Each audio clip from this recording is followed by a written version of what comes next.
Assalamualaikum warahmatullahi wabarakatuh. Apa kabar anak-anak?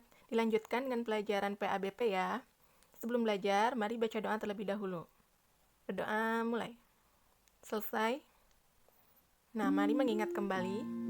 Pada pertemuan sebelumnya, masih ingatkah kalian tata cara membaca Quran surah Al-Kafirun pada pembelajaran lalu? Apakah nama surah yang kelima dalam Al-Quran? Ya, itu surat Al-Maidah ayat 2 dan 3 ya. Jadi kita membahasnya hanya ayat 2 dan ayat 3-nya saja. Tujuan pembelajaran kita kali ini yang pertama, Ibu harapkan kalian mampu membaca dan menghafalkan surat Al-Maidah ayat 2 dan 3 beserta artinya. Yang kedua, memahami isi pokok kandungan surat Al-Maidah ayat 2 dan 3. Yang ketiga, menulis surat Al-Maidah ayat 2 dan 3 dengan baik dan benar. Nah, Al-Maidah artinya adalah hidangan. Surat Al-Maidah sebenarnya terdiri dari 120 ayat, tapi pada pembelajaran kali ini kita khususkan untuk ayat 2 dan 3 saja ya. Nah, surat Al-Maidah merupakan surat kelima dalam Al-Quran. Al-Maidah termasuk surat Madaniyah atau yang diturunkan di Madinah. Mari kita dengarkan bacaan surat Al-Maidah ayat 2 dan 3. أعوذ بالله من الشيطان الرجيم بسم الله الرحمن الرحيم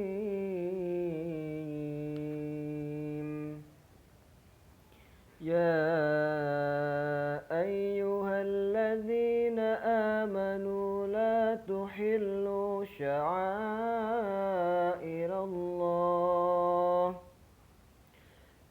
تحلوا شعائر الله ولا الشهر الحرام ولا الهدي ولا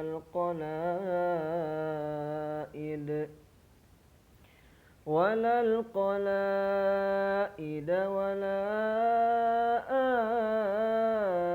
آمين البيت الحرام يبتغون فضلا من ربهم ورضوانا وإذا حللتم فاصطادوا ولا يجرمنكم شنآن قوم أن صدوكم عن المسجد الحرام أن تعتدوا وتعاونوا على البر والتقوى ولا تعاونوا على الإثم والعدوان واتقوا الله إن الله شديد العقاب.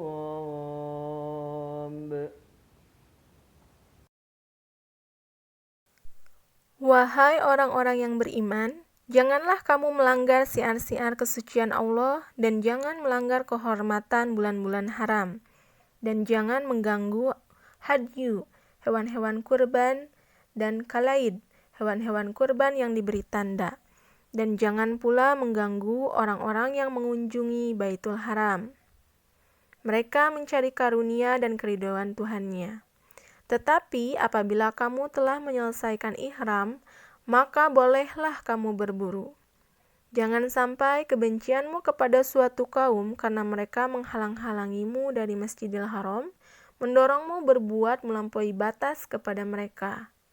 Dan tolong-menolonglah kamu dalam mengerjakan kebajikan dan takwa, dan jangan tolong-menolong dalam berbuat dosa dan permusuhan. Bertakwalah kepada Allah, sungguh Allah sangat berat siksanya. حرمت عليكم الميتة والدم ولحم الخنزير وما أهل لغير الله به والمنخنقة والموقوذة والمتردية والنطيحة وما أكل السبع إلا ما ذكيتم وما ذبح على النسب وأن تستقسموا بالأزلام ذلكم فسق اليوم يئس الذين كفروا من دينكم فلا تخشوهم واخشون اليوم أكملت لكم دينكم وأتممت عليكم نعمتي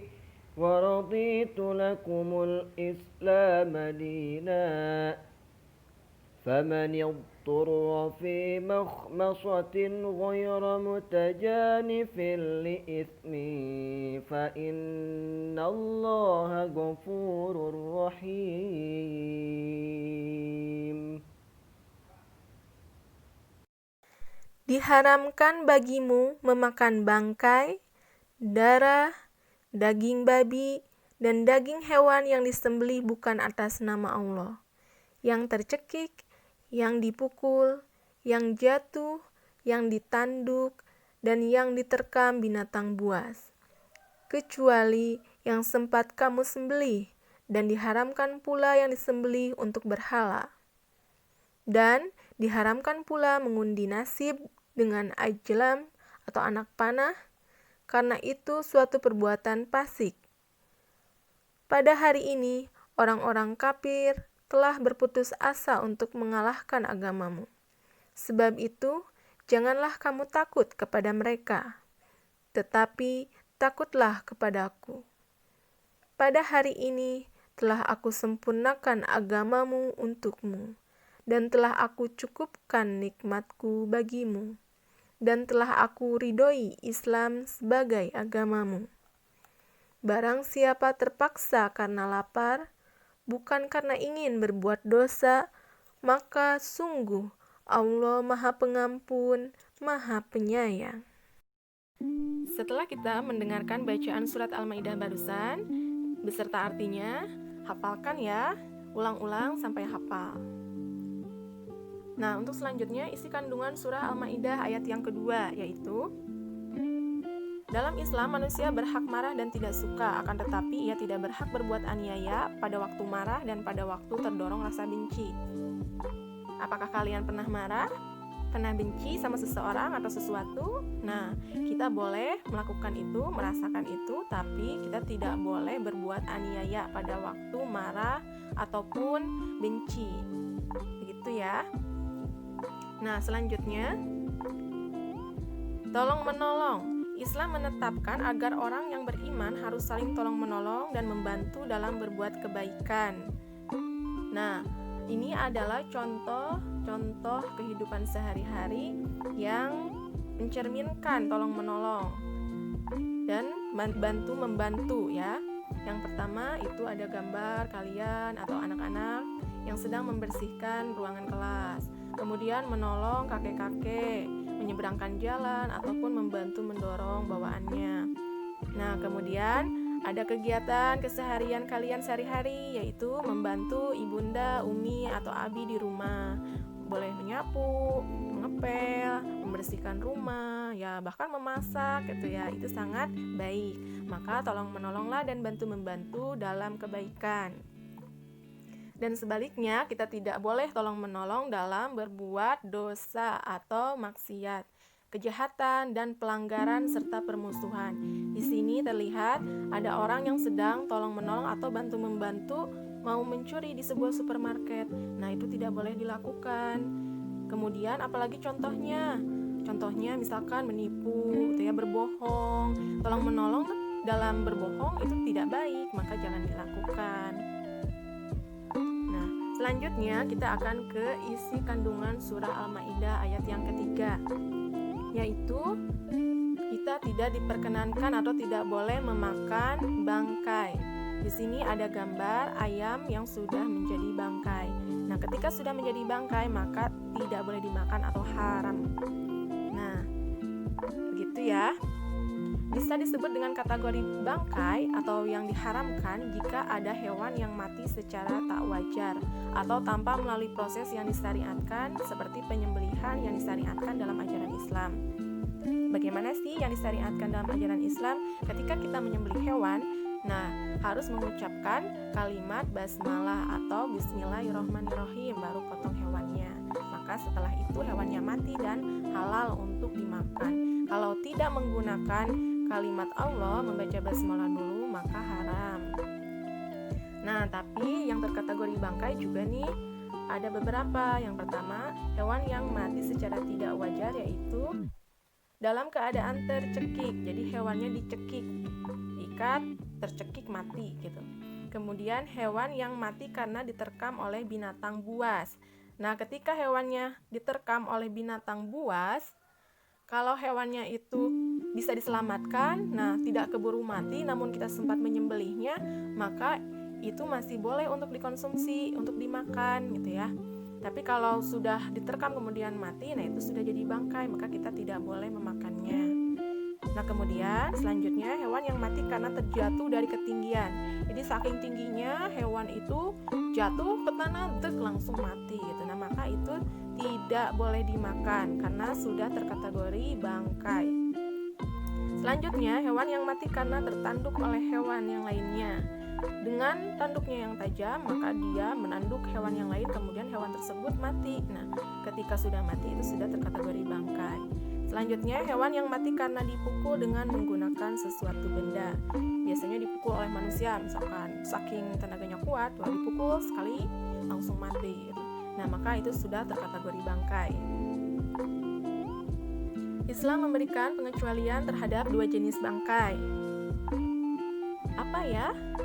Ternyata yang dikecualikan atau dibolehkan untuk dimakan yaitu bangkai ikan dan bangkai belalang. Ini seperti yang diriwayatkan oleh hadis Rasulullah SAW. Nah, artinya kami dihalalkan 2 bangkai dan darah. Adapun 2 bangkai tersebut adalah ikan dan belalang. Sedangkan 2 darah tersebut adalah hati dan limpa. Ya, jadi hadisnya diriwayatkan oleh Ibnu Majah, juga ada Imam Ahmad gitu ya, sama. Nah, selanjutnya yang diharamkan yaitu memakan darah yang mengalir. Jadi darahnya yang mengalir. Mengkonsumsi darah menjadi makanan atau minuman merupakan kebiasaan orang-orang jahiliyah pada zaman dahulu. Nah, itu tidak boleh ya. Nah, hadis Rasulullah yang diriwayatkan oleh Ibnu Majah tadi, nah disebutkan juga kan bahwa ada 2 jenis darah yang dihalalkan.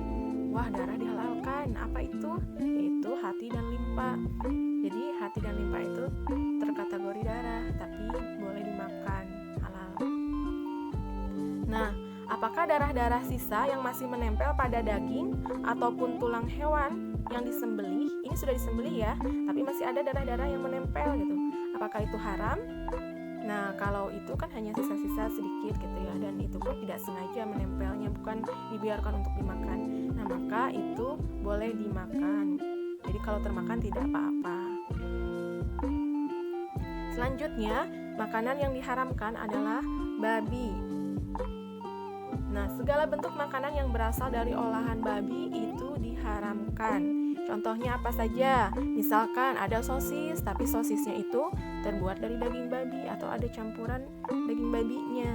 Atau bisa jadi hanya minyaknya, minyak sari babinya itu dicampurkan kepada suatu makanan. Nah, maka itu juga sudah terkategori haram gitu ya. Kemudian, bentuk-bentuk yang lainnya juga tidak hanya makanan yang berasal dari babi, itu apapun bagian tubuhnya.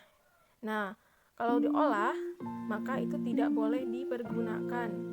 Tidak boleh dimakan dan tidak boleh dipergunakan.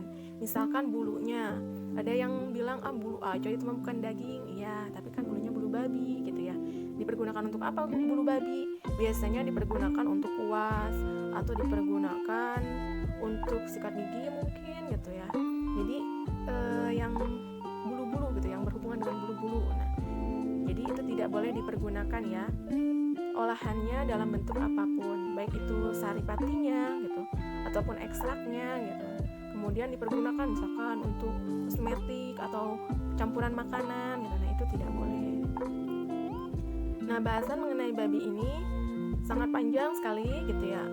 Kenapa Islam tidak memperbolehkan untuk mengkonsumsi babi? Nah, itu bisa kalian cari tahu sendiri ya. Nah, kita lanjutkan.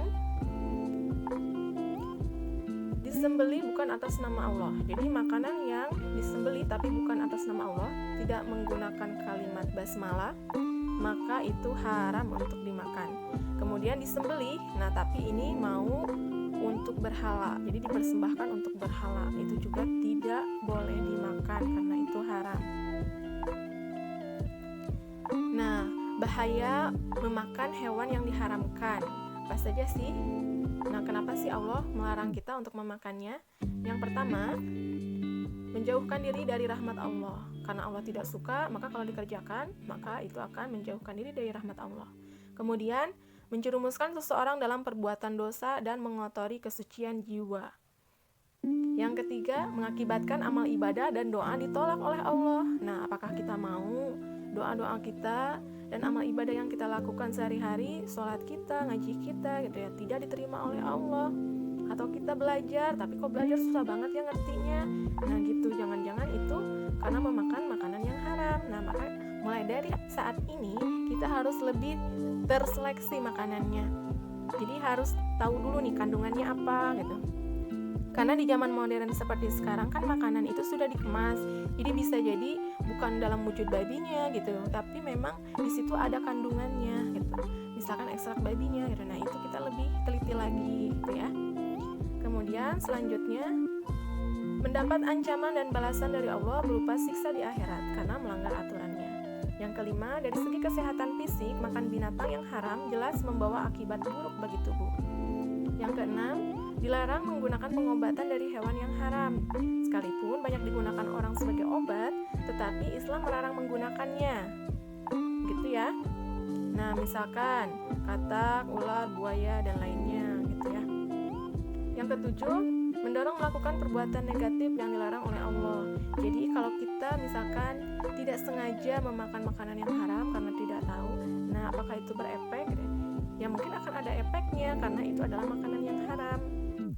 Efeknya apa? Salah satunya mendorong kita untuk melakukan perbuatan yang negatif atau bermaksiat kepada Allah. Nauzubillah min dzalik ya.